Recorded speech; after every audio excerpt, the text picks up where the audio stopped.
everybody, welcome back to another day at the garage. Finally ready to button up the axle swap in the rear on air rod, parallel 4-link with two semi air tanks. I did about 8 gallons a piece. I got Bilstein 14-inch travel shocks. It's an 11.5 rear end out of a 2011 Silverado. And all I got left to do now is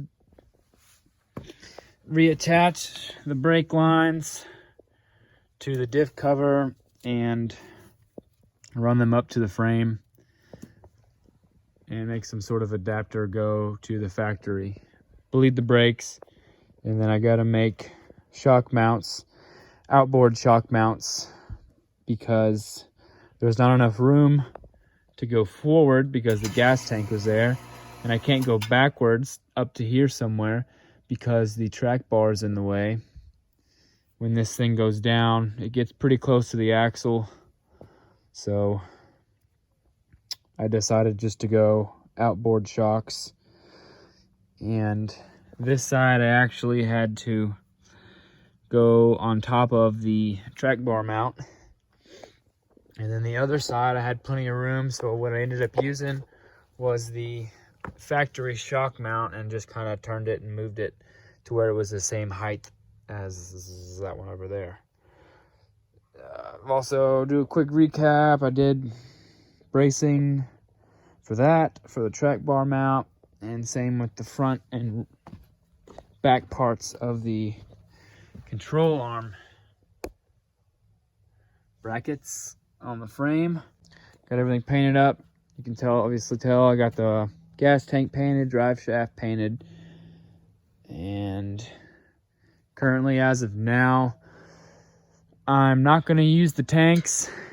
I'm just going to probably run this hose up to the frame rail, back through there, and just use my ball valve and just manually set the ride height until I start working on the front and make or buy some sort of air management for it.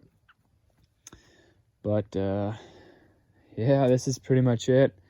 I got everything situated, and I think this is ride height for a 6-inch lift in the back. The front is still at stock height with a 3-inch body lift. So whenever I get to finishing up the brake lines and building these shock mounts, I'll slam the bed back on. These are, like I said before, 14-inch travel shocks, and I don't have that much travel. I think I've got like 13 or so inches of travel. I don't ever plan to use that much, but that's there. So I wanted to have enough shock to, never limit me. So I bought those. They were 160 bucks on eBay for 2 of them. And the only problem that I'm having with mounting these shocks so high up on top of the axle is they're going to come up so high. I want to say they're 20.5 inches from eyelet to eyelet, fully collapsed. So when this thing slammed down to the ground, it causes these to be a lot higher up. So the calculations that I've done so far is, when this is fully collapsed, I'm going to have a 12-inch bracket, 1 entire foot, coming off of the frame. So I'm going to have some sort of 16-inch bracket to take up. I'll weld the whole length of the frame, and then they'll come up, and they'll kind of probably like swoop out to keep them from touching. I was going to angle them farther in, but I found out when I aired it up, obviously the bag inflates and takes up more space. So I'm pretty much just going to do them straight up and down. They'll be slightly angled in, but it is going to be, I think I'm going to make 5-inch wide brackets, and the bolt hole is going to be 4.5 inches, which will make it pretty much straight up and down. It'll have a slight angle to it. but I can show you real quick, just for fun, how it airs up and down. Well, it'll air down because the air's, I already put the air up for today, but here we go. Well, if I can, oh, dummy, it goes the other way.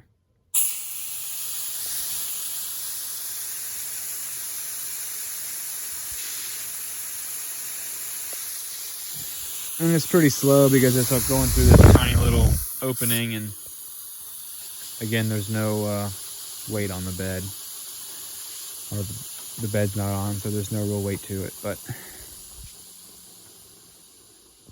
see, that's what I'm talking about with the frame brackets. These can go down 3.5 more inches, but I mean, you can kind of tell how tall that bracket's gonna need to be inside the wheel wells. And I did measure it according to where the mounting is on the bed. I've got about 14 inches in the wheel well, so I got plenty of space. Just hope it doesn't look goofy. I guess we'll find out tomorrow when I start working on that. We're gonna go to dinner here in a minute, and I'm gonna go into town and get some brake fittings. Get the T for the brake the brake line, and go from there, because originally the brake line came down into one and T'd here on the axle, but the Chevy had 2 lines that ran all the way up to its ABS module in the truck. So I'm just gonna tee them in somewhere in there and go to the one existing line, and then obviously bleed the brakes. But yeah, I got the axle all centered. It's all perfect. It's good to go. Everything's working great. I got all the bolts tightened, except for a couple. This bolt's way too long. I gotta get a different one, or cut it down. I gotta put a head on the nut on that one still. And then I'll go through and grease all of these. You're supposed to use like a Teflon based grease on any Delrin bushings, so I got that coming in the mail. Whenever that gets here, I'll grease all these up. And this is one thing I need to address. It touches the bolt head, so I'm gonna need to loosen up this bag and slide it over some. I may have to Dremel out some of the holes just to get it pushed over, so when it's fully collapsed it doesn't touch. And it's crazy right here, that bolt doesn't actually touch it. When you raise it up, the axle swings forward, so it's probably 1/4 of an inch away. I do need to get a different bolt for this one too, because I cut it too short and the bolt's not actually all the way protruding through the nut. But I'm getting really close. Once I start working on the front axle, I gotta pick it up from my buddy's junkyard. Once I pick that up, I got all new bushings or ball joints and what's it called, wheel hubs and all that stuff for the front. So I'll start redoing the front, make sure it's all good to go, and then I'll get some sort of air management system for it. I haven't really, there's some cheap ones like $250, $300 ones on eBay that I've been looking at getting, but I just haven't really decided whether I want to go wireless and have like a remote, or a wired in one that just stays in the truck at all times. Or I could even build my own.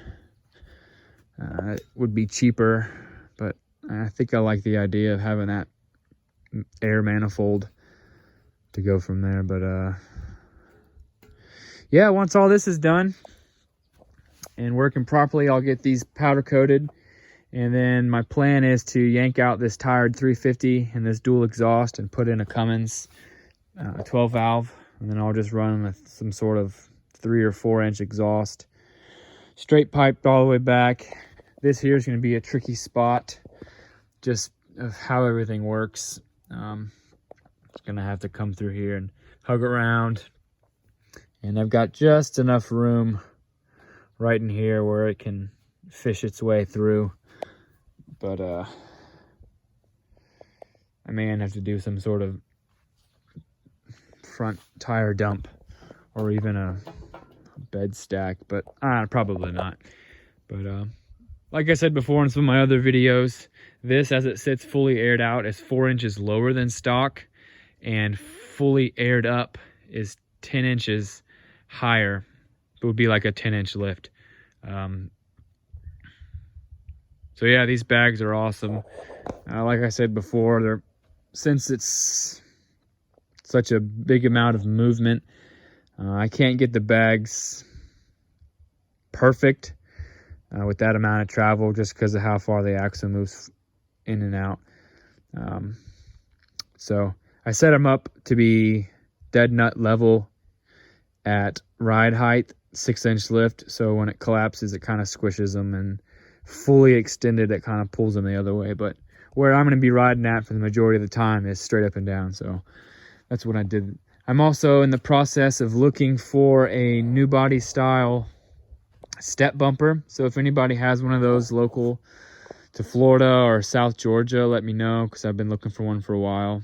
And I got to redo the hitch because somebody put on some sort of universal hitch, and when they put it on, they just welded it to the frame, and there was this big gap, so they welded a bolt inside of it just to fill the gap on both sides. They did that.